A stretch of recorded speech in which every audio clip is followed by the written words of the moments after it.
the chaos of war-torn Italy, 1944, a desperate plea changes everything. Please, take me with you. The words come from a girl with haunted eyes who shouldn't know the things she knows. A girl who whispers secrets that could get them both killed. A girl who, according to official records, doesn't exist. Sergeant Richard Hayes had seen the worst of humanity on the battlefield, but nothing prepared him for the corruption he would uncover within his own ranks. American heroes selling medicine meant for dying children. Supplies vanishing while refugees starve. And something far darker happening to orphans who disappear in the night. Their names erased from every record. Now Richard must make an impossible choice: save this mysterious child or expose the truth. But as bullets fly and evidence burns, one terrifying question remains. What if the girl with the changing names and perfect memory isn't real at all? What if the most damning secret of this war is one that can never be proven? The stench of unwashed bodies and despair hung thick in the air. Sergeant Richard Hayes wiped sweat from his brow, feeling it mix with the fine Italian dust that coated everything in the makeshift refugee camp. His throat tightened as a child's wail pierced through the cacophony of misery, raw, primal, and achingly familiar.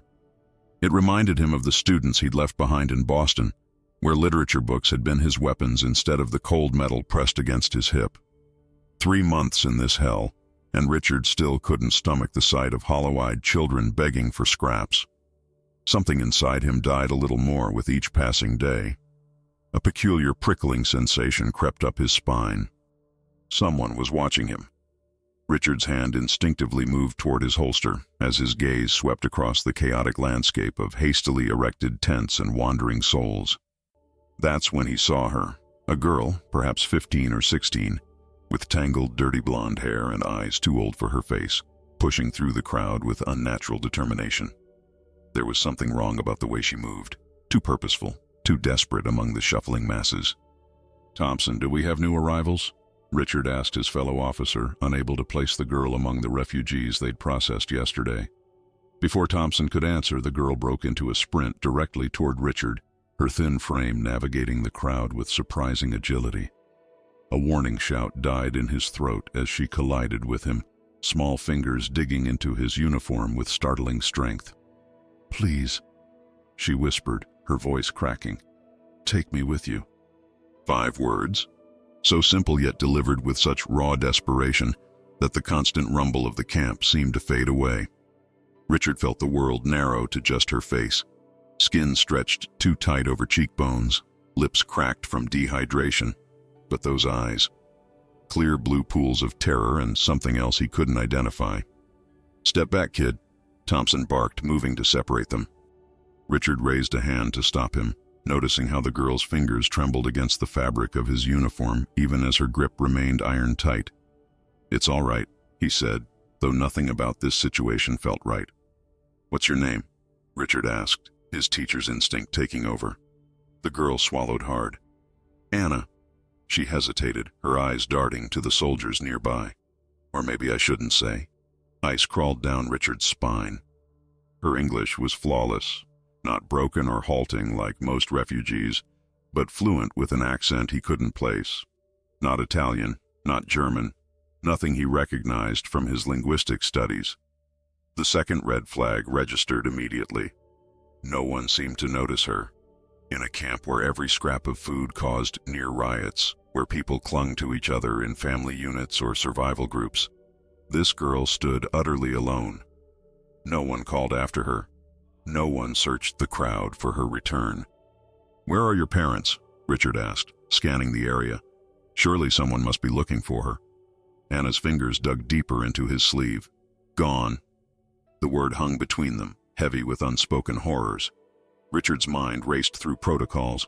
He should report her, have her processed like any other refugee. But something in those eyes, that frightening clarity amid so much confusion, made his training falter. Every instinct screamed that this wasn't a routine situation. "Hayes!" Captain Miller's voice cut through his thoughts. "We move out in 5 minutes. Get these people in line." The pressure of command squeezed around Richard's chest. His duty was clear. Follow orders, maintain discipline, preserve the fragile order they'd established. But the small hand clutching his uniform belonged to a child who had chosen him, specifically him, from all the soldiers present. If he helped her without authorization, he risked court-martial. If he turned her away, her fate would haunt him forever. In those few seconds, Richard felt the weight of decision crushing him, the moral mathematics of war reducing human lives to calculated risks. Anna seemed to sense his hesitation. Her eyes filled with desperate tears. "Please," she repeated, her voice dropping to a barely audible whisper. "They'll find me." "Who will find you?" Richard asked, bending slightly to hear her better. Instead of answering, Anna glanced over her shoulder, her entire body tensing like a hunted animal. Richard followed her gaze but saw only the usual chaos of the refugee camp, yet something about her fear felt contagious. The hair on his arms stood on end. His commanding officer's voice grew louder, calling for final preparations. Time was running out. The girl's eyes locked with his, and Richard was struck by the strange feeling that she was looking through him rather than at him, assessing something beyond his understanding. "You were a teacher before," she said suddenly. "You taught literature at Boston University." Richard froze, his blood turning to ice water in his veins. He had never mentioned his civilian life to anyone in his unit. His transfer papers listed his previous occupation simply as educator. No specifics, no location. "How could you possibly know that?" he demanded, his voice dropping to a harsh whisper. Anna didn't answer. Instead, her eyes filled with tears that refused to fall. "I have nowhere else to go," she said, her voice breaking. "They'll kill me if they find me." The rational part of Richard's brain screamed warnings. This could be a trap, a German plant, a clever spy using a child's appearance to infiltrate American operations. Yet something deeper, something primal in him, recognized genuine terror when he saw it. His decision crystallized in an instant, not from careful thought, but from the same instinct that had once made him stop his car on a rainy night to help a student stranded miles from campus. Richard extended his hand, feeling as though he was reaching across a chasm rather than the few inches between them. "Stay close to me," he said, the words feeling like both salvation and damnation on his tongue. Relief flooded Anna's face, but only for a moment before her expression shuddered again into watchful caution. She glanced at the transport vehicles, then back to Richard. "Thank you," she breathed, taking his offered hand. As they moved toward the trucks, Anna suddenly stood on tiptoe, her lips almost brushing his ear as she whispered something that made Richard's blood freeze and his face drain of all color. "I know what you did in Florence last month," she breathed. "I know about the letters you've been hiding." The basement smelled of mildew and forgotten dreams. Richard guided Anna down the narrow wooden steps, wincing at each creak that threatened to announce their presence. The house, requisitioned by the army 3 weeks ago, stood at the edge of the small Italian town, far enough from headquarters to provide temporary sanctuary, close enough to avoid suspicion if he was seen entering. "Stay here," Richard whispered, his voice barely audible above the distant thunder of artillery. "I'll bring food when it's safe." The girl nodded, her thin shoulders hunched as she surveyed the dim space. A single bulb dangled from exposed wiring, casting long shadows across stacked crates and abandoned furniture. Richard watched her carefully, noting how she immediately identified the room's blind spots and exits, not the behavior of an ordinary refugee. Hours later, Richard returned with a canteen of water, bread, and cold beans smuggled from the mess tent. The night had deepened, and explosions illuminated the horizon in sporadic flashes, like a deadly lightning storm, forever threatening, but never quite arriving. Each blast made the foundation tremble, dust raining from the ceiling beams. Anna sat perched on an old chair, knees pulled to her chest, eyes fixed on the stairwell. She hadn't moved since he'd left her. Despite obvious exhaustion, purple half-moons beneath her eyes, shoulders slumped with fatigue, her gaze remained razor-sharp, tracking his every movement. "You should eat," Richard said, placing the makeshift dinner on a crate between them. She approached cautiously, like a wild animal unsure of human intention. "Thank you," she murmured, the words formal and practiced. Richard leaned against the wall, arms crossed. "We need to talk about what you said earlier." Anna took a careful bite of bread, chewing slowly. The silence stretched between them, broken only by distant explosions that rattled the windows above. Richard's palms dampened with sweat despite the basement's chill. Her knowledge of his past, of things he'd never shared with anyone in his unit, unnerved him more than enemy fire ever had. "How did you know about Boston?" he finally asked. Anna swallowed, her throat working visibly. "I hear things. That's not an answer." "Does it matter?" Her voice hardened suddenly, older than her years. "You're helping me now." Richard ran a hand through his hair, frustration building in his chest. "It matters if you're a spy." A bitter laugh escaped her lips. "A spy for whom? The Germans? The Italians? The Russians?" She shook her head. "Everyone's looking for someone to blame." "Then talk to me," Richard insisted, crouching to meet her eye level. "Help me understand why I'm risking court-martial for you." Anna's gaze drifted past him, focused on something only she could see. "Chicago," she said abruptly. "The central station. There's a clock with Roman numerals, and the minute hand is slightly bent from when it was damaged during installation. Nobody ever fixed it." Richard's stomach tightened into a knot. He'd spent 3 months stationed in Chicago before deployment, passing through that station daily. The clock's imperfection had become a private joke among soldiers killing time between trains. "The coffee shop on the north side sells stale pastries but has the best coffee in the Midwest," she continued, her voice taking on a dreamlike quality. "You used to grade papers there on Sunday mornings." A cold sweat broke out across Richard's forehead. "Stop it," he whispered, fingers digging into his palms hard enough to leave half-moon indentations. "How could you possibly know these things?" She met his gaze directly, unflinching. "You wouldn't believe me if I told you." "Try me," Richard said, the teacher in him desperately searching for logical explanations. "Were you in Chicago before the war? Do we have some connection I've forgotten?" Anna placed the half-eaten bread on the crate, her appetite apparently gone. "I've never been to America," she admitted, then hesitated. Not physically, anyway. Something about her phrasing sent a chill down Richard's spine. Not physically. What the hell did that mean? "You're not from here," Richard said, a statement rather than a question. "Your accent, I can't place it." Anna's eyes darted toward the stairs, then back to him. "I'm not from anywhere anymore." She brushed crumbs from her threadbare dress, an unexpectedly delicate gesture. "I was born in Poland, but that was before. I've been moved around since then. Germany, France, here." She paused, fingers twisting in the fabric of her skirt. "I was taken to many places, and not always against my will." The admission hung in the air like smoke, acrid and suffocating. Richard caught the implication immediately. Collaboration, perhaps. But she was just a child. The thought of what might have driven such choices made his stomach turn. Richard studied her face, searching for signs of deception.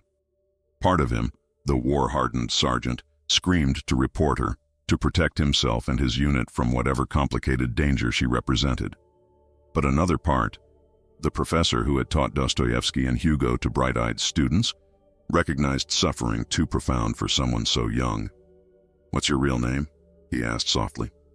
Anna opened her mouth to respond, but froze as heavy footsteps thundered overhead. Both their gazes snapped upward, tracking the movement across creaking floorboards. Richard's hand instinctively moved to his sidearm. One set of footsteps, then another, methodical, searching. "Were you followed?" Anna hissed, shrinking back into shadow. Richard shook his head, heart hammering against his ribs. "Nobody knows I'm here except—" The basement door crashed open, wood splintering around the lock. Light from above cast long shadows down the stairs. "Sergeant Hayes?" a familiar voice called. "You down there?" Richard motioned Anna behind a stack of crates, pressing a finger to his lips. She vanished into the darkness with practiced ease. "Yeah, coming," Richard responded, forcing casualness into his voice. He ascended the stairs slowly, each step deliberate, giving Anna time to conceal herself completely. 2 fellow Americans waited at the top, Corporal Jenkins and Private Miller, both from his unit. Their expressions wavered between suspicion and concern. "Captain's looking for you," Jenkins said, eyes narrowing as he peered past Richard into the darkness below. What are you doing in this dump anyway? Richard's mouth went dry. His tongue felt swollen, uncooperative. Inventory, he lied, gesturing vaguely behind him. Checking supplies left by civilians. Miller snorted. For 3 hours? Captain sent us an hour ago to find you. Lost track of time, Richard said, forcing a casual shrug. The weight of their stares made sweat trickle down his spine, soaking into his uniform. Mind if we take a look? Jenkins took a step toward the stairs, flashlight already raised. It's just junk. Richard blocked the way, heart pounding so loudly he was certain they could hear it. Nothing worth reporting. Jenkins and Miller exchanged glances loaded with unspoken suspicion. Orders are to bring you back, Miller finally said. Captain wants all officers at the briefing, 2000 hours. I'll be there. Richard nodded, desperation clawing at his throat. Just need to lock up here. Jenkins hesitated, then stepped back. 5 minutes, Hayes. Then we come back and drag your ass to HQ if we have to. The door closed behind them, their footsteps retreating across the main floor and down the front steps of the house. Richard exhaled shakily, realizing he'd been holding his breath. He hurried back down to the basement, searching the shadows. Anna, they're gone. We need to move you somewhere safer. She emerged from behind the crates, her face ashen in the dim light. Before Richard could speak again, she grabbed his arm, fingers digging into his flesh with surprising strength. If they find me, she whispered, voice trembling with urgency, we'll all be dead. They already know who I am. Morning light filtered through the cracked basement window, painting dust motes golden as they danced in the stale air. Richard hadn't slept. His eyes burned and stubble roughened his jaw as he studied the girl huddled on a threadbare blanket in the corner. She dozed fitfully through the night, occasionally whimpering words in languages he couldn't identify, not just German or Italian, but fragments of what sounded like Polish, Russian, perhaps even Hungarian. Time to talk, Richard said, placing a tin cup of watery coffee in front of her. He'd managed to slip away from morning drills, claiming stomach trouble, a lie that would buy him an hour at most. No more games. Who are you, really? The girl's eyes fluttered open, instantly alert despite her exhaustion. She reached for the cup, fingers trembling slightly. I told you, Anna. Anna what? Richard pulled out his notebook, the same one where he'd once jotted lecture notes on Hemingway and Fitzgerald. Full name, place of birth, age. She sipped the coffee, grimacing at its bitterness.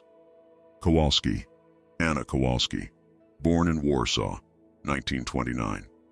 Her accent shifted subtly as she spoke, taking on a Polish lilt that hadn't been present yesterday. Richard wrote it down, skepticism tightening his jaw. Parents' names? Dead. She stared into the cup. Bombing in 39.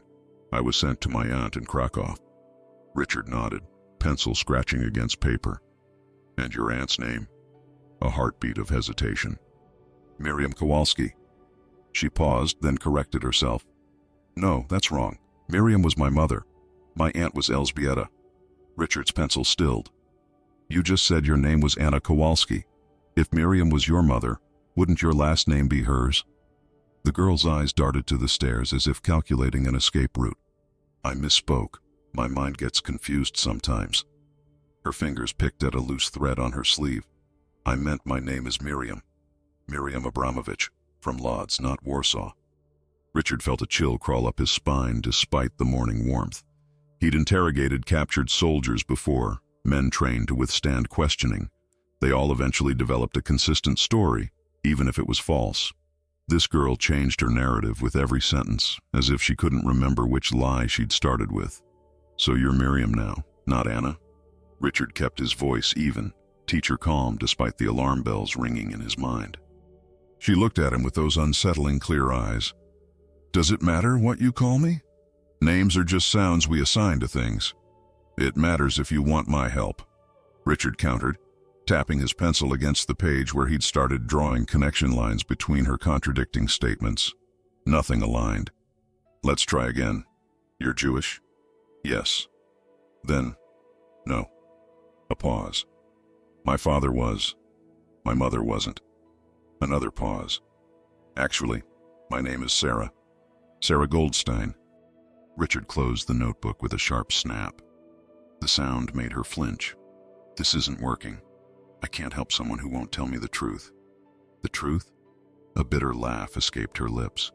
The truth is, I've had so many names I sometimes forget which one is real. The truth is, I've been passed from handler to handler, border to border, until I can't remember where I started. Her voice cracked. The truth is, I know things I shouldn't, and that makes me valuable to some people and dangerous to others. Richard studied her face, the shadows beneath her eyes, the tension around her mouth. There was something profoundly wrong about this child, something that went beyond war trauma or displacement. Normal refugees, even traumatized ones, clung to their identities.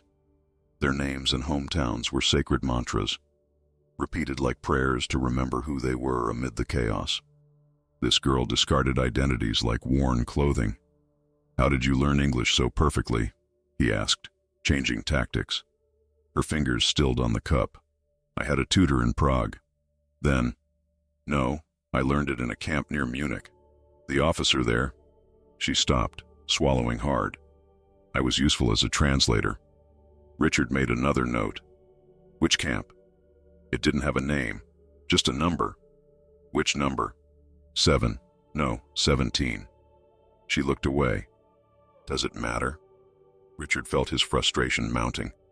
Every answer branched into more questions, more inconsistencies. "It matters because I'm risking my career, my life, hiding you. I need to know who I'm protecting and why." Outside, the camp was stirring to life. Voices drifted through the window. Refugees lining up for morning rations, soldiers barking orders, vehicles rumbling down dirt roads. Normal sounds that now felt threatening. "I should check outside," Richard said, standing. "Make sure no one's looking for you." The girl, he couldn't even think of her by a name anymore, nodded silently, pulling the blanket tighter around her shoulders. The refugee camp sprawled across what had once been farmland, now trampled to mud by thousands of desperate feet. Richard moved through the crowds, nodding to fellow soldiers, keeping his expression neutral despite the knot of anxiety in his gut. He paused near the mess tent, listening to conversations, searching for any mention of a missing girl or a suspicious sergeant. "Saying he's hiding someone in that old house?" Richard froze, his blood turning to ice water. Two elderly refugees stood nearby, speaking in low Italian that they assumed he couldn't understand. His language studies at Boston University proved useful in unexpected ways. "A Jewish girl, they say. Not on any transport lists. Impossible. Every arrival is documented, triple-checked. My niece works registration, says there's no record of any girl matching that description in any convoy from the north. Not in the last 3 months." "A ghost, then?" Nervous laughter. "Perhaps the American has a local lover he's hiding." "No, Julia saw her yesterday. Young, thin, strange eyes, like she'd seen the end of the world." The conversation shifted as they shuffled forward in the ration line, but Richard had heard enough. He moved toward headquarters, forcing himself to maintain a casual pace while his mind raced. If the refugees were talking, how long until the officers heard the same rumors? How had word spread so quickly? The operations tent hummed with activity, radio operators monitoring frequencies, intelligence officers marking maps, clerks shuffling paperwork. Richard nodded to Captain Sanders, who barely glanced up from a stack of reports.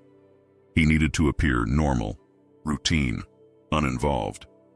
His gaze caught on a folder labeled Transport Manifests, June-July 1944.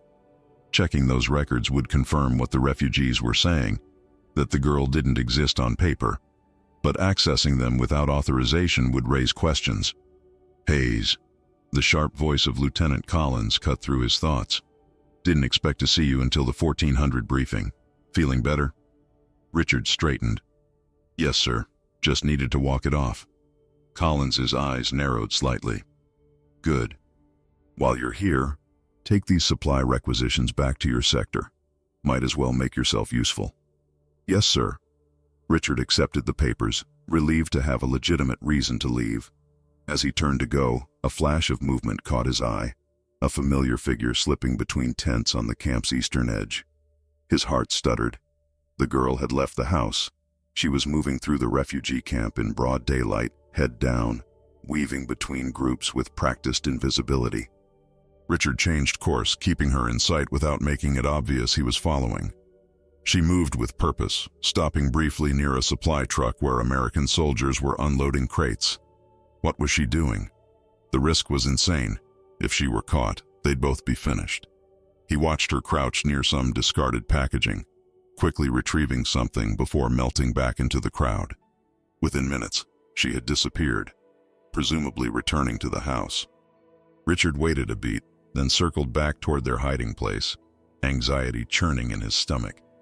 When he entered the basement, she was sitting exactly where he'd left her, as if she'd never moved. Only the mud on her worn shoes betrayed her secret expedition. "You left," he said flatly, anger and fear warring in his chest. "Are you trying to get us both killed?" She didn't deny it. Instead, she reached into her pocket and pulled out a folded paper. "You need to see this." Richard took it reluctantly, unfolding what appeared to be a supply manifest. His confusion turned to shock as he read the details. It documented a shipment of medical supplies and rations supposedly delivered to the civilian aid station 3 days ago. But Richard had been at that station yesterday. They were critically short of everything from penicillin to bandages. "Where did you get this?" His voice had dropped to a whisper. "Does it matter?" She held his gaze. "Check the signatures.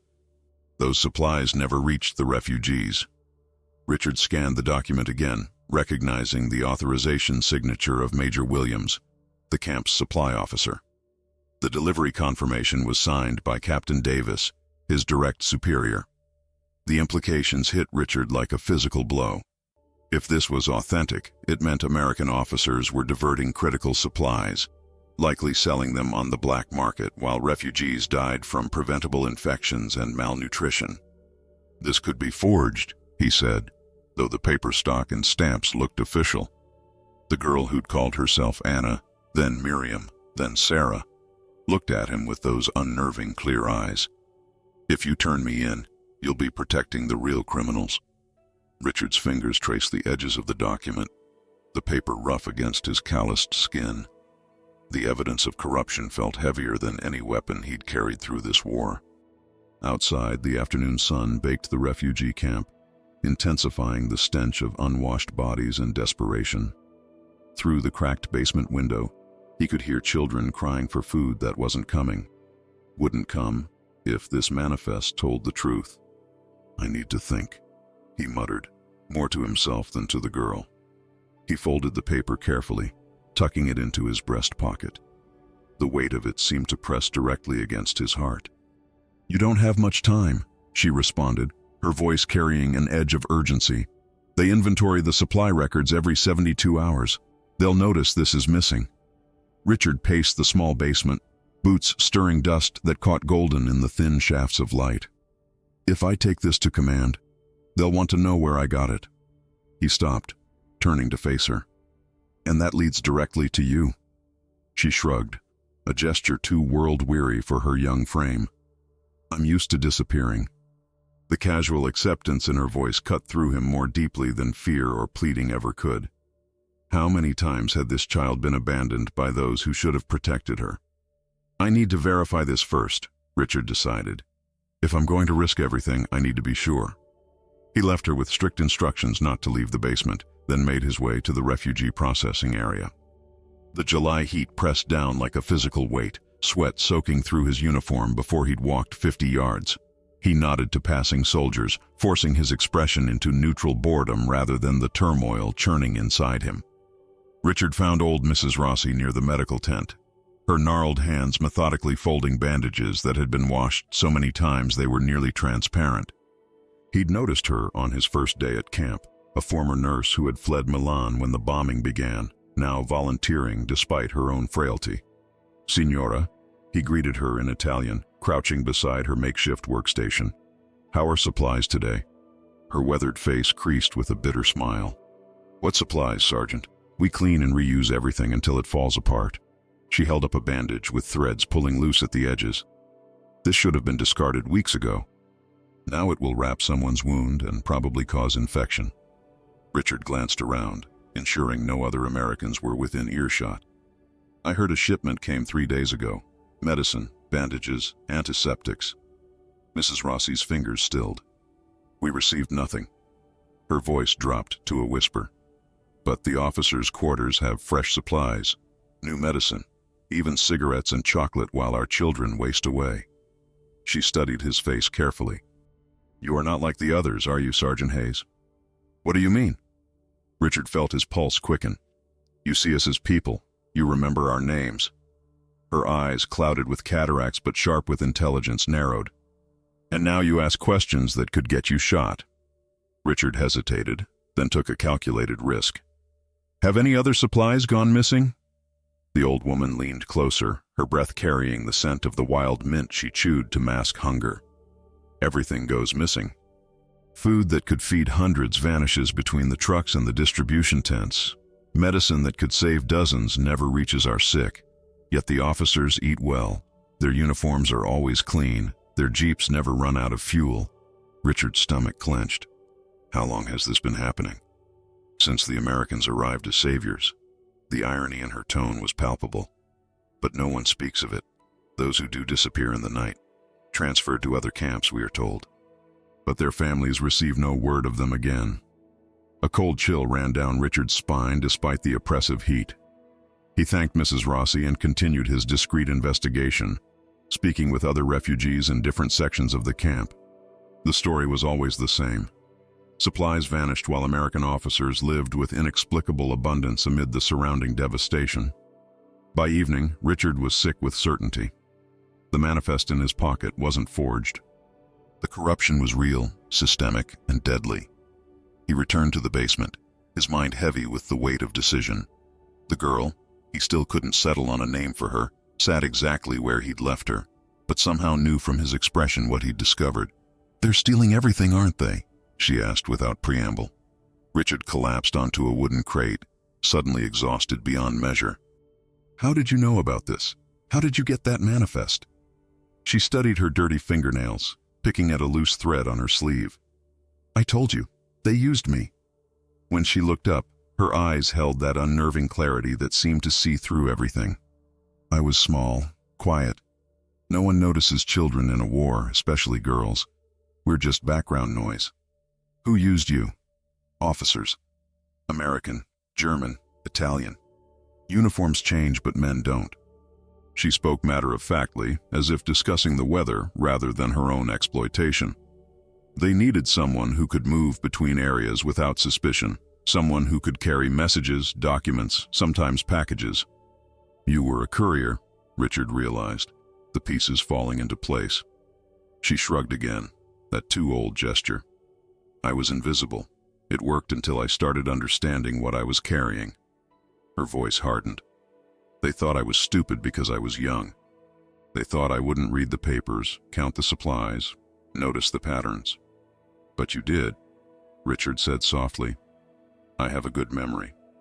A ghost of pride flickered across her face. I remember everything I see, even when I pretend not to. Serial numbers, signatures, dates, amounts. She tapped her temple.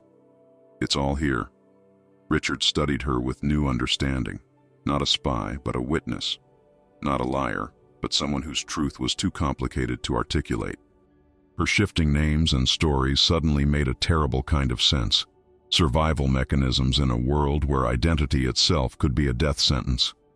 They used me like a messenger pigeon, she continued, bitterness seeping into her voice. Harmless, disposable. But pigeons don't understand what they're carrying. I did.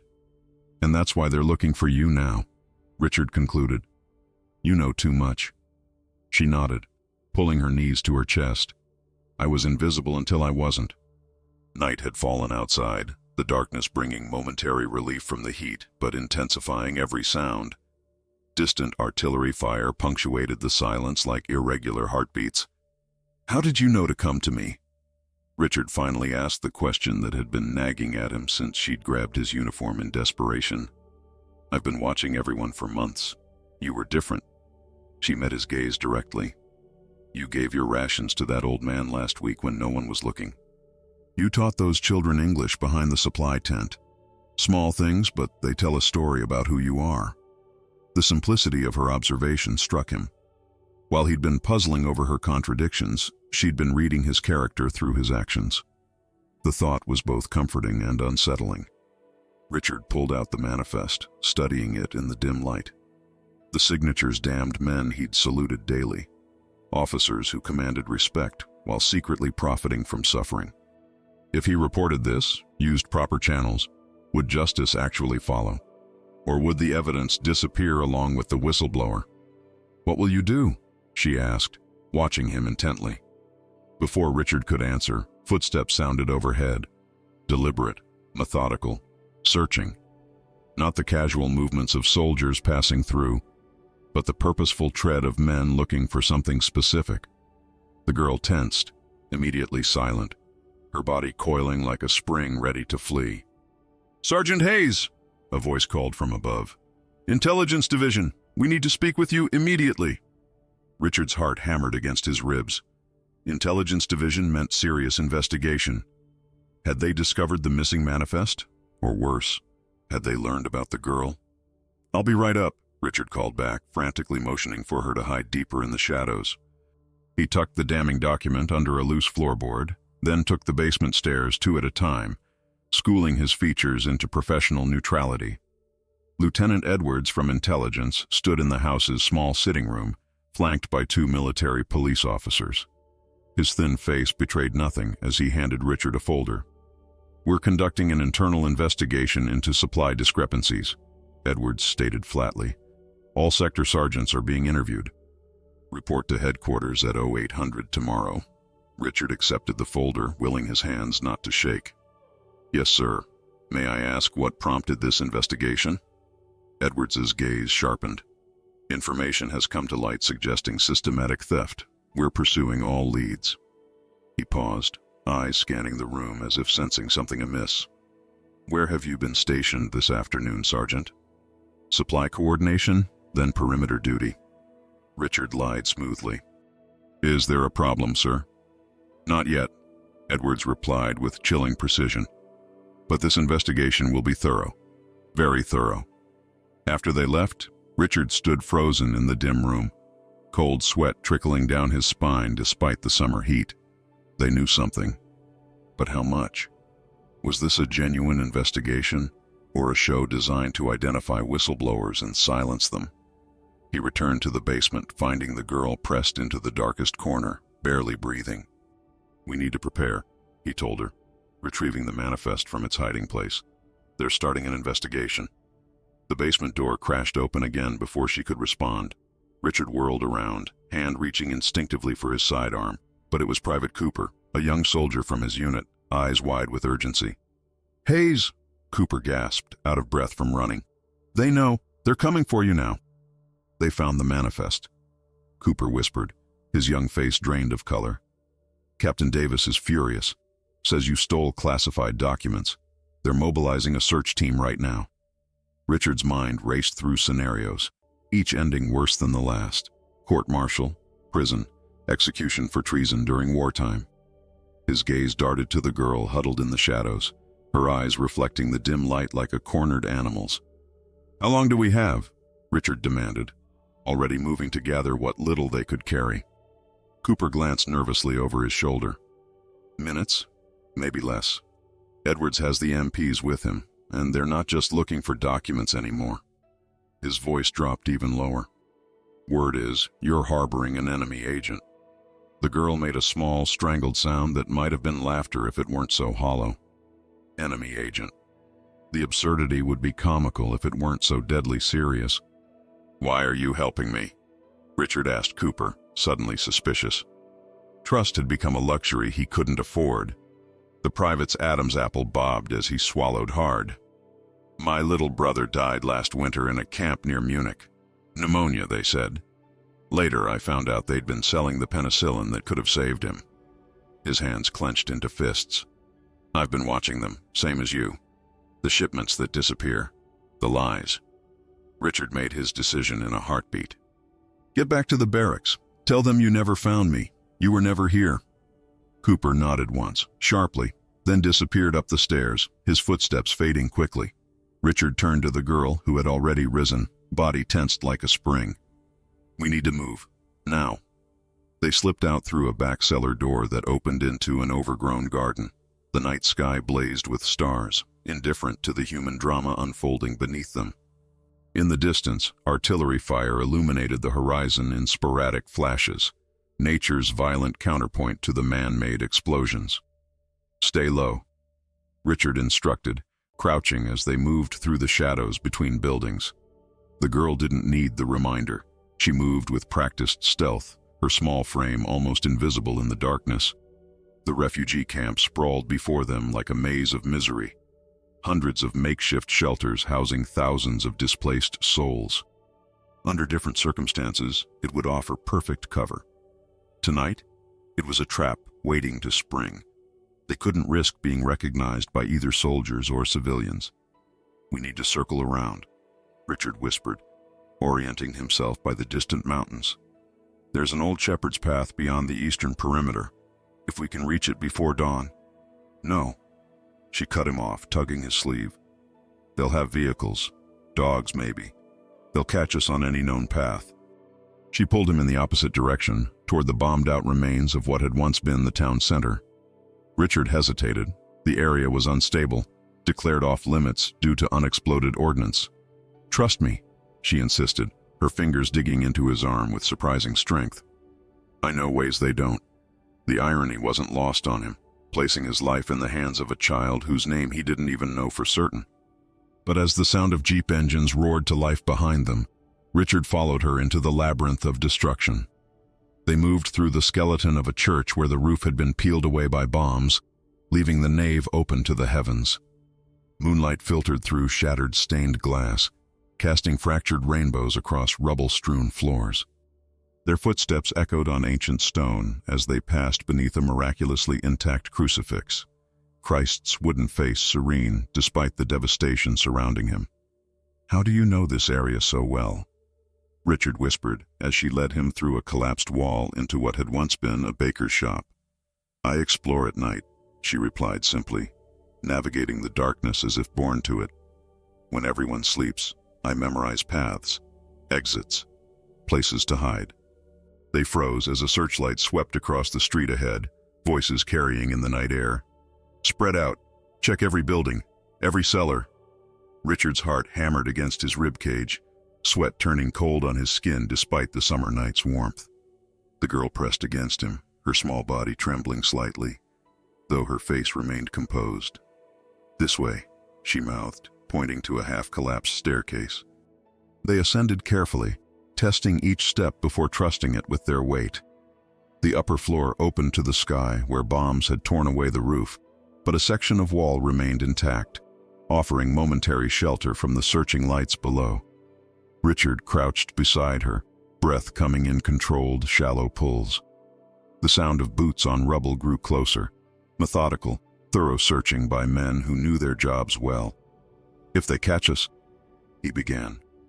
"They won't catch us," she interrupted fiercely. Then, more quietly, "They can't." Her certainty chilled him more than the threat of capture. "What aren't you telling me?" The girl's eyes reflected moonlight, luminous with fear and something else, a knowledge too heavy for her young shoulders. "It's not just food they're diverting," she whispered. "It's people, children." Richard stared at her, uncomprehending at first, then with dawning horror as her meaning registered. "What are you saying?" "Every week children disappear from the camp. Official reports say they're reunited with relatives or transferred to better facilities." Her voice turned bitter. "Lies. They're taken at night. Trucks come and go. I've watched them." "That's impossible," Richard hissed, though even as he denied it, pieces were falling into place. The missing names on rosters, the whispered rumors he'd dismissed as wartime paranoia. "Our own officers wouldn't." "War makes monsters of men," she said simply. "These children have no one to miss them, no one to ask questions." A memory surfaced unbidden. Richard's younger sister Emma, bedridden with scarlet fever at 12 years old. Her thin face, bright with fever, as she made him promise to read her favorite story again tomorrow. By morning she was gone, her absence a wound that never fully healed. The girl seemed to read his thoughts. "You lost someone," she observed quietly. "My sister," Richard admitted, surprised by how easily the words came after years of keeping that pain locked away. "She was about your age." Understanding passed between them. Not pity, but recognition of shared grief. In that moment, Richard knew he would protect this child with his life, not just for what she knew or what she represented, but for who she was, a survivor in a world bent on destruction. A shout from below shattered the moment. "Footprints in the dust. They came this way." "We need to move," Richard urged, scanning their surroundings for an escape route. They descended through the building's backside, debris shifting treacherously beneath their feet. Every sound seemed magnified in the night air, every dislodged stone a betrayal of their position. The chase became a nightmare through the ruined town, ducking behind walls as searchlights swept past, freezing in shadows as patrols marched by, hearts pounding so loudly it seemed impossible they weren't heard. Richard lost all sense of time and direction, following the girl blindly through the urban wasteland, trusting her instincts over his own. They emerged onto the bank of a small river that cut through the town's edge. A stone bridge, its center span destroyed by bombing months ago, stretched halfway across before collapsing into jagged ruins. Beyond lay dark countryside, potential freedom. "There's no crossing," Richard whispered desperately, scanning the riverbank for alternatives.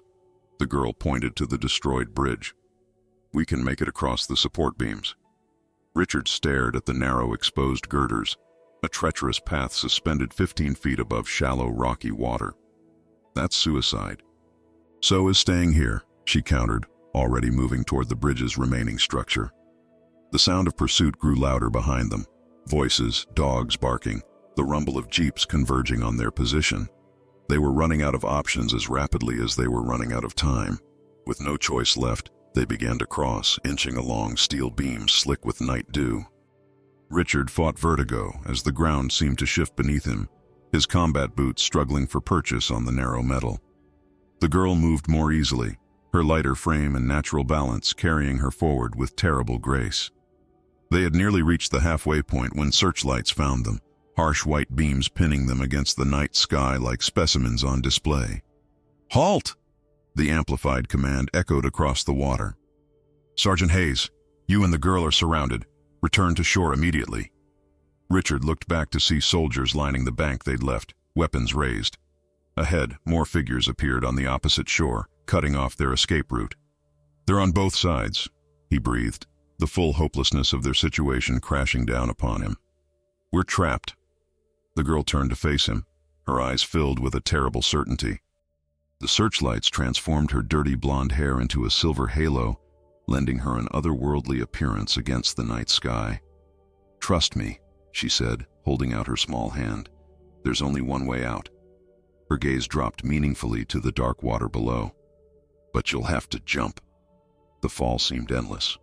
Richard's body tensed in anticipation of impact, the night air whistling past his ears as he plummeted toward the dark water below. When he hit the surface, the cold shock drove air from his lungs. The current immediately seized him, pulling his waterlogged uniform downstream while he fought to orient himself in the murky depths. He broke the surface gasping, eyes frantically searching for the girl.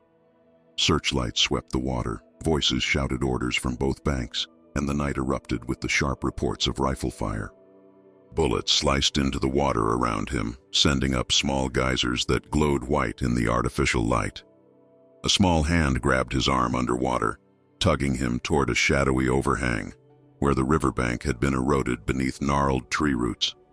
The girl's face appeared beside him, her wet hair plastered to her skull, making her look even younger and more vulnerable. "Under here," she whispered, pulling him into the natural shelter formed by earth and roots. They pressed themselves against the muddy bank, only their faces above water, hidden from the lights and guns by the tangle of vegetation. For nearly an hour they remained motionless as soldiers patrolled both sides of the river, searchlights probing the water, dogs barking along the shores. Gradually the search moved downstream, voices and lights receding into the distance. "They think the current took us," the girl murmured. her teeth chattering from cold and shock. We need to move before they realize their mistake. They dragged themselves from the river half a mile upstream from the bridge, their sodden clothes weighing them down like armor. July night air, warm and heavy with moisture, did little to dispel the bone-deep chill of their immersion. Richard's military training took over. They needed shelter, dry clothes, and a defensible position to recover and plan their next move. The abandoned church appeared like an answer to an unspoken prayer, its stone walls standing sentinel on a small hill overlooking the village. Much of the roof had collapsed during an air raid months earlier, but the nave and northern transept remained intact, offering shelter from both elements and searching eyes. Richard led them through a side door, half hidden by overgrown vines. Inside, the devastation was both beautiful and heartbreaking. Moonlight spilled through the broken ceiling, illuminating fallen beams and pews covered in a fine layer of plaster dust. Shattered stained glass crunched beneath their feet. Fragments of saints and angels scattered like fallen stars across the stone floor. "We need to dry off," Richard said, his voice echoing in the cavernous space. "Find something to change into." They scavenged what they could: altar cloths, priests' vestments, anything fabric that might substitute for their wet clothing. In a small storage room, they discovered several votive candles and an old tinderbox, miraculously dry and functional. Richard lit 3 candles, placing them in a sheltered alcove where the light wouldn't be visible from outside. The small flames cast elongated shadows across the walls, lending the ruined church an otherworldly atmosphere, part sanctuary, part crypt. The girl wrapped herself in a faded purple altar cloth, her wet clothes laid out on a pew to dry. Richard turned his back, offering what privacy he could as he similarly changed into a cassock found hanging in the vestry. The garment was too short for his frame, exposing mud-splattered ankles, but it was dry. Once changed, they huddled near the candles, the small heat barely penetrating their chill. Outside, the night had grown quiet, ominously so. Even the distant artillery had fallen silent, as if the world were holding its breath. "They'll assume we drowned," Richard said, trying to convince himself as much as her. "By morning, they'll be dragging the river for bodies." The girl stared into the candle flames, her face transformed by the dancing light. "They won't stop looking," she said quietly. "They can't afford to." In that moment, something broke in Richard's patience. "I need the truth," he said, his voice low but intense. "The whole truth. No more fragments or contradictions. Who are you really? And what do you know that makes them hunt us like animals?" She looked up, her eyes reflecting twin flames. For a long moment, she seemed to be weighing something, judging him perhaps, or calculating risks. Then she sighed, a sound too weary for her young years. "My name really was Anna once," she began, her voice barely above a whisper. "Anna Weiss. Born in Vienna, 1928. Jewish father, Catholic mother." She traced a pattern in the dust beside her. "When the Germans came, my father was taken. My mother and I escaped to France, then Italy when France fell." Richard listened silently, afraid any interruption might halt this flow of truth. "My mother died in a bombing raid near Milan. I was taken in by a family who worked with the resistance." Her voice grew distant, recalling memories she seemed reluctant to revisit. "I was small, quick, and I could pass as Italian. They used me to carry messages, harmless things at first, warnings about raids, safe house locations." She paused, pulling the altar cloth tighter around her shoulders. "Then the Americans came. Liberation, everyone said. But some things didn't change." Richard felt a chill unrelated to his wet clothes. "The corruption continued." She nodded. "Different uniforms, same greed." "Your officers, the ones in charge of supplies, transportation, refugee placement, they made connections with local black marketers. I was already established as a courier, so they simply inherited me. They used a child to transport information about their illegal activities," Richard summarized, disgust evident in his voice. "Who would suspect?" A bitter smile twisted her lips. "Just a skinny refugee girl delivering messages for kind American soldiers who gave her chocolate." She spat the last word like poison.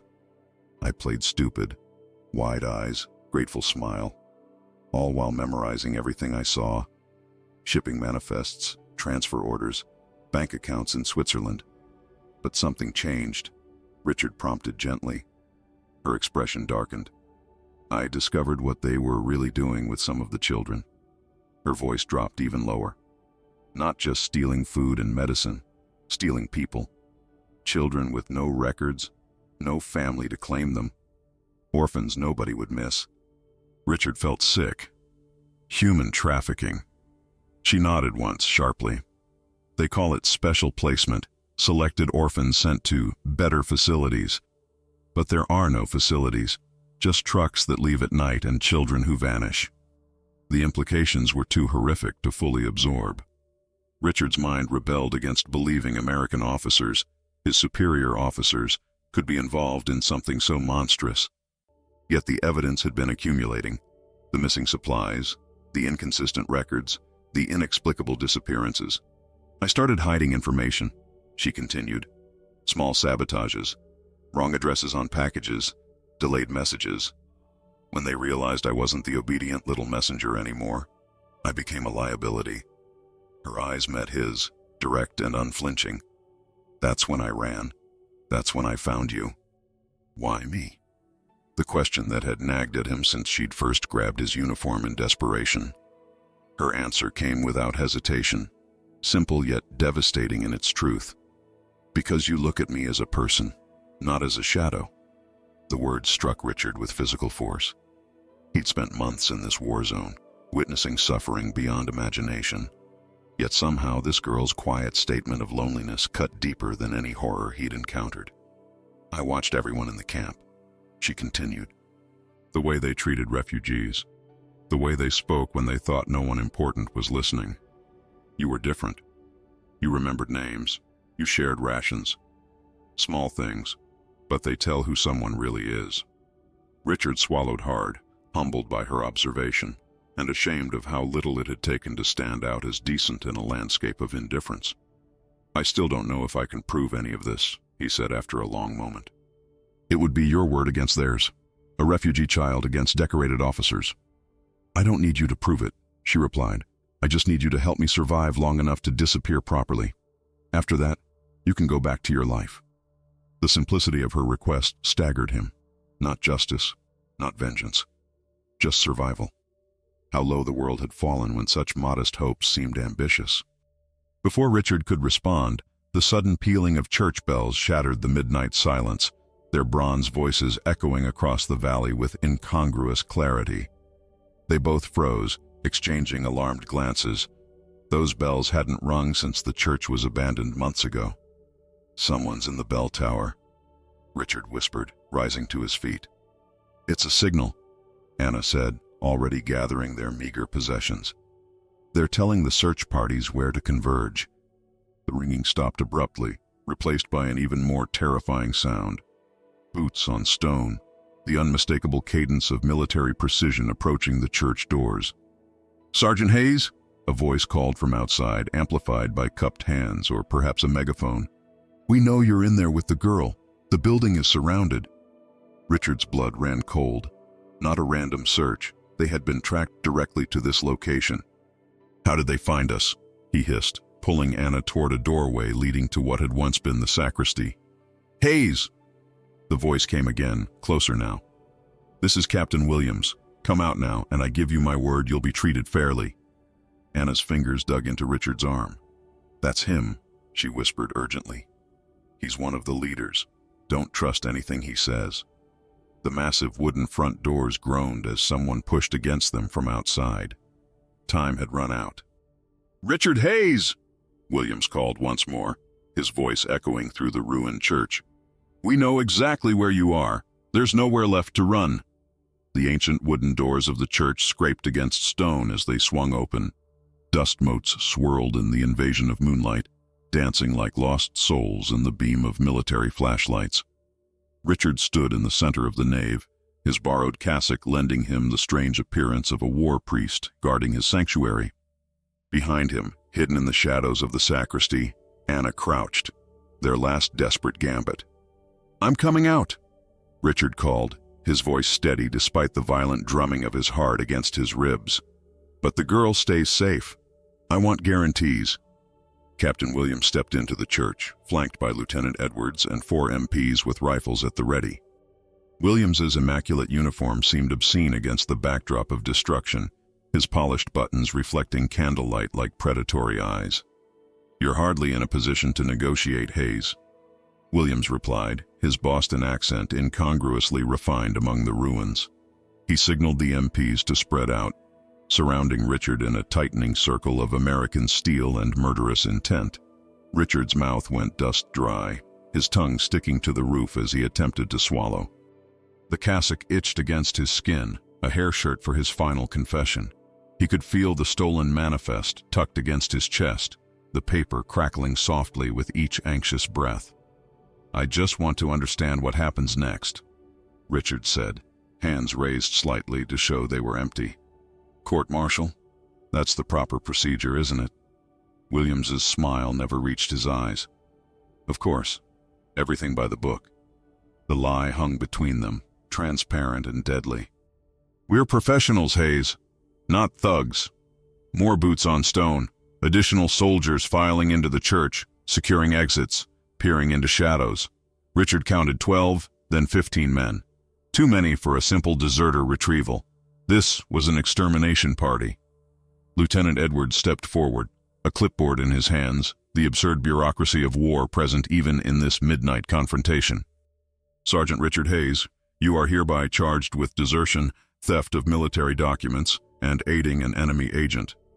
"Enemy agent?" Richard allowed genuine disbelief to color his voice. "She's a child, a refugee." Edwards consulted his clipboard with theatrical precision. "We have no record of any female refugee matching her description in any transport convoy or processing document for the past 6 months. A chill that had nothing to do with his damp skin crawled up Richard's spine. They were erasing her, not just physically, but from history itself. The perfect crime. Make the victim never exist.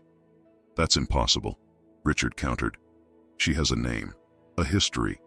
Anna Weiss, born in Vienna, 1928. Her transport arrived 3 weeks ago from the north." Williams and Edwards exchanged a look of manufactured sympathy, as if dealing with a man clearly delusional. "There is no Anna Weiss," Williams stated flatly. "No such person exists in our records. We believe you invented this companion to justify your increasingly erratic behavior." The blood in Richard's veins turned to ice water. The perfect trap, not just killing them, but erasing all evidence they ever existed. Who would question paperwork that showed a mentally unstable sergeant who deserted his post and drowned while fleeing? "Show us this alleged refugee," Edwards demanded, gesturing to the shadows with his flashlight. "If she exists at all." Richard hesitated, every instinct screaming to protect her, to maintain the fragile hiding place they'd arranged. Yet he knew concealment was temporary at best. The church would be searched inch by inch. Better to control her emergence than have her dragged out. "Anna," he called softly. "It's time." For 3 heartbeats, nothing moved. Then a small figure emerged from the sacristy doorway, wrapped in the purple altar cloth, her face a pale oval in the dimness. She walked with surprising dignity, chin raised, her bare feet silent on the stone floor. Richard felt a surge of pride so fierce it nearly choked him. This child, facing monsters with more courage than most soldiers he'd known. "This is your mysterious refugee?" Williams asked, mockery edging his tone. "This slip of a girl has you risking your career, your freedom, your life?" Anna stood beside Richard now, her small frame radiating tension. Her eyes moved from face to face, clearly memorizing each man present. The candlelight caught in her irises, reflecting amber fire. "She doesn't exist in your records," Richard said quietly, "because you've been removing children from those records systematically. Children with no family to miss them, no one to ask questions." The atmosphere in the church shifted perceptibly. Several soldiers exchanged uncertain glances. Williams's face hardened to granite. "Careful, Hayes," he warned. "You're adding slander to your charges now." "It's not slander if it's true." Richard reached slowly into his cassock, watching how every gun in the room shifted to track his movement. He withdrew the folded manifest, holding it up like an offering. This document shows medical supplies allegedly delivered to the civilian aid station 3 days ago. Supplies that never arrived. Signed by you, Captain, and countersigned by Major Davis. William's expression didn't change, but his eyes flicked to Edwards in silent communication. More seriously, Richard continued, gaining courage from their momentary uncertainty. This is part of a pattern. Anna has seen and memorized dozens of similar documents. Supply manifests, transfer orders, and most damning of all, lists of special placement children who disappear in the night. A muscle twitched in Williams's jaw, the first crack in his composure. You expect us to believe the wild stories of a refugee child? A girl who, by your own admission, changes her name and story with each telling? I expect you to explain why American officers are living in luxury while refugees starve, Richard countered. Why medicine goes missing while the sick die, why children vanish without record. The silence that followed hung heavy with danger. Richard became acutely aware of the MP's fingers resting near triggers, of Williams's cold calculation as he weighed options. The air in the church felt charged, as if the very stones were holding their breath. Give me the document, Hayes, Williams finally said, extending his hand. If there's been impropriety, I'll ensure it's investigated properly. Richard almost laughed at the transparency of the lie. I think I'll hold on to it until we're safely back at headquarters, with witnesses.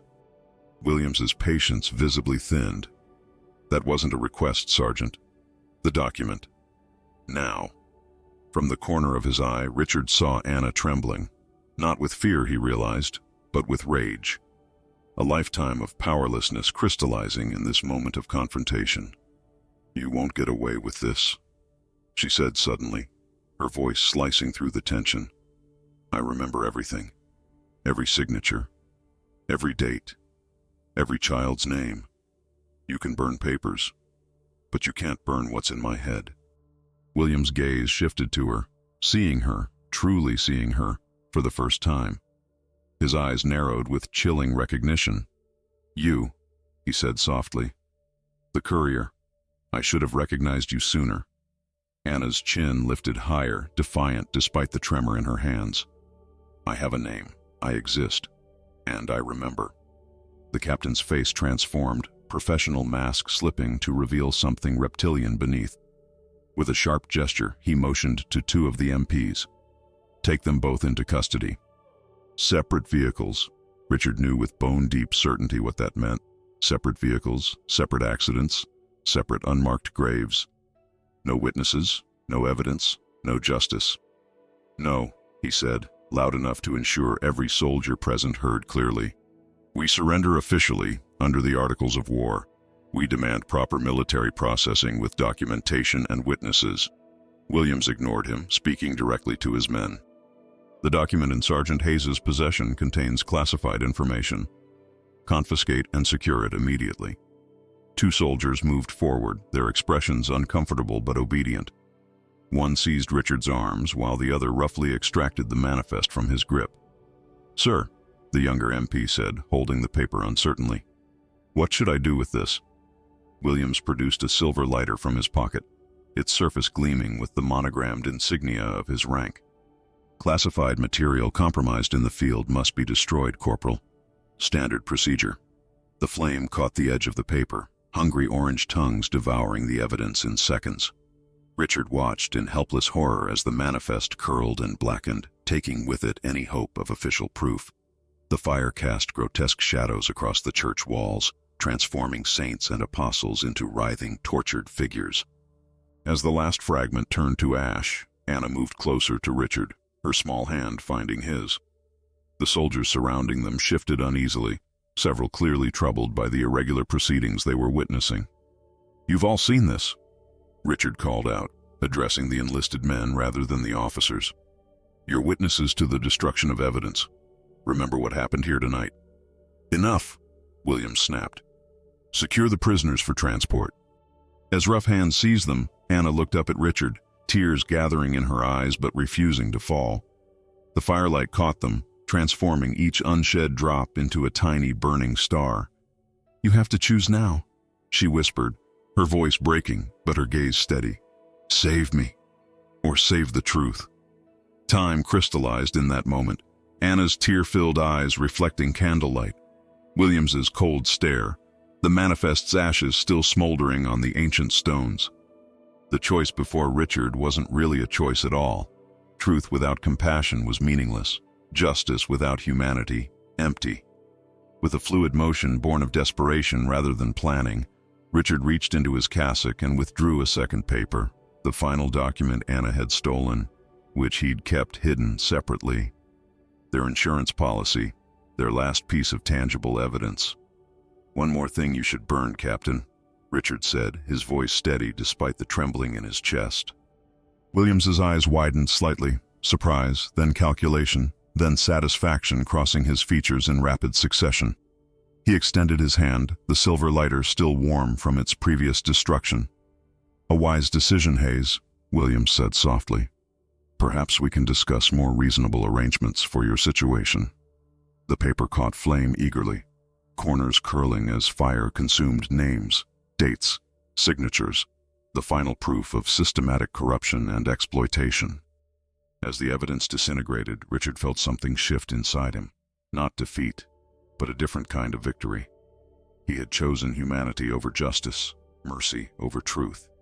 He had chosen Anna.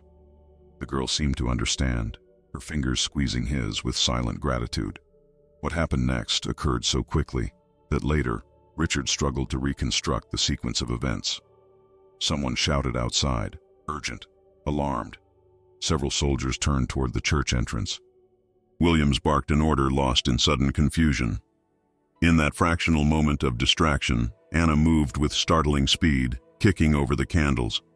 Darkness engulfed the nave as flames scattered across the dry wooden pews, ancient timber igniting with a hungry roar. Smoke billowed upward, thick and disorienting. "Run!" Anna's voice in his ear, her small hand pulling him toward a side passage he hadn't noticed before. A priest's emergency exit, perhaps, or a path to the crypt below. Shouts echoed behind them, commands overlapping in chaotic counterpoint. Gunshots cracked, bullets splintering stone as they ricocheted through darkness. Richard ran blindly, following Anna's guidance through passageways too narrow for pursuing soldiers. His borrowed cassock caught on protruding stones, ripping as they fled deeper into the church's forgotten bowels. They emerged into moonlight minutes later, through a half-collapsed section behind the apse. The night air tasted of freedom and terror as they sprinted across an overgrown cemetery, ancient headstones providing momentary cover. Behind them, orange flames licked at the church's remaining roof, illuminating the night sky with furious light. The next 48 hours blurred into a nightmarish marathon, hiding in drainage ditches as search parties passed, stealing moments of fitful sleep in abandoned farm outbuildings, drinking from streams, and eating whatever Anna could forage from the countryside. They moved only at night, guided by stars and Anna's uncanny sense of direction, heading always eastward, away from the American zone of control. On the third night, they reached a partisan camp hidden in the foothills. Richard's halting Italian was enough to explain their situation, or a version of it. The resistance fighters, hardened by years of occupation and betrayal, asked few questions of refugees fleeing American authorities. They'd seen enough of war to know that uniforms, whatever their color, didn't guarantee virtue. It was there, among those battle-scarred men and women, that Richard and Anna made their final plans. "You can't go back," she told him as they sat beside a small fire, sharing a bowl of watery bean soup. The flames painted her face in amber light, making her look older than her years. "They'll either kill you or court-martial you into silence." Richard stared into the fire, exhaustion weighing on him like a physical burden. "I know. The partisans can get you to Switzerland," she continued, practical despite everything. "From there, maybe Sweden. Wait out the war, then find a way back to America under a different name. What about you?" he asked, though he already knew the answer. Anna's smile was sad but resolute. "I disappear. It's what I do best." She gestured to the camp around them. "These people understand what it means to become someone new, to shed an identity like old skin. They'll help me." "We could stay together," Richard suggested, the words sounding hollow even to his own ears. A 35-year-old former professor and a teenage refugee. What future could they possibly share? She shook her head. Too dangerous. They'll be looking for a man and a girl traveling together. Her hand touched his briefly. Besides, you have a life to return to. I never did. 3 days later, they parted ways at dawn. Richard with a group heading north toward the Swiss border. Anna with resistance members who had connections in a coastal town to the south. Their goodbye was brief, neither trusting their voices with extended farewells. Remember, she told him, her clear eyes burning with intensity. You didn't fail. You chose kindness over justice. Sometimes that's the harder choice. He watched her walk away, a small figure dissolving into morning mist, and felt a piece of himself go with her. Not love, nothing so simple or definable, but a connection forged in shared danger and impossible choices. The war had made them both homeless in different ways, stateless in their souls, if not on paper. Richard eventually made it back to America, though the journey took nearly 2 years and cost him most of his remaining faith in humanity. By 1947, he had established a new identity teaching literature at a small college in Vermont. His military service a carefully curated story of honorable discharge after injury. The Richards Hayes who had served in Italy was officially listed as missing in action, presumed drowned while deserting his post. A footnote in the vast ledger of war's casualties. Sometimes at night he still dreamed of manifests and missing children, of corruption hidden behind medals and ranks. He wrote letters to military investigators and congressional committees, always anonymously, always without concrete evidence. Most went unanswered. A few prompted cursory investigations that found nothing. The years passed. The war receded in America's collective memory, replaced by prosperity and cold new fears. Richard married a fellow teacher, had 2 children, published modestly successful academic papers on Hemingway and war literature. From the outside, his life appeared whole and undamaged.